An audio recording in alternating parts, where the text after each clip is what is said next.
अस्सलामुअलैकुम नाज़रीन इकराम, उम्मीद कामिल है कि आप ठीक ठाक होंगे, खैर खैरियत से होंगे। नाज़रीन इकराम, आज फिर एक नई वीडियो के साथ मैं आपकी खिदमत में हाज़िर हूँ। उम्मीद है कि आपको वीडियो पसंद आएगी। तो नाज़रीन इकराम, आज की वीडियो का जो टॉपिक है वो है कान का दर्द।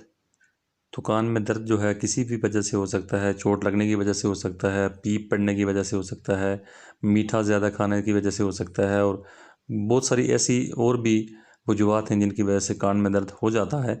और पीप भी पड़ जाती है क्योंकि बार बार जो है कान खुजाने से और बार बार कान जो है उसमें पानी पड़ने से भी जो है दर्द भी हो जाता है और पीप भी पड़ जाती है। क्योंकि जब हम गुस्ल करते हैं तो पानी जो है वो ऑटोमेटिकली चला जाता है, तो पानी जब चला जाता है तो उससे दर्द में और ज़्यादा इजाफा होता है और पीप में भी और ज़्यादा इजाफा हो जाता है। तो नाज़रीन इकराम, इससे छुटकारे के लिए आपको बहुत ही आसान किस्म का आज मैं टोटका बताने वाला हूँ।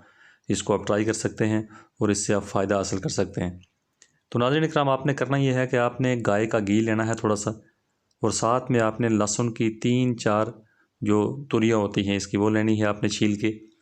इनको आपने पकाना है और सही तरीके से आपने पकाना है।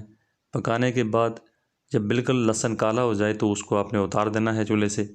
उतारने के बाद उसको जो है ठंडा होने देना है। ठंडा होने देने के बाद आपने उसको आराम से छान के तो एक शीशी में महफूज रख लेना है। तो किसी भी वक्त अगर आपको कान का दर्द होता है, कान में पीप पड़ जाती है, कोई सा मसला है, तो कान की प्रॉब्लम के लिए बहुत ही अच्छी चीज़ है, बहुत ही अच्छी दवा है। इसको आप इस्तेमाल कर सके तो कान के दर्द से आप निजात हासिल कर सकते हैं। तो उम्मीद है कि आपको वीडियो पसंद आई होगी।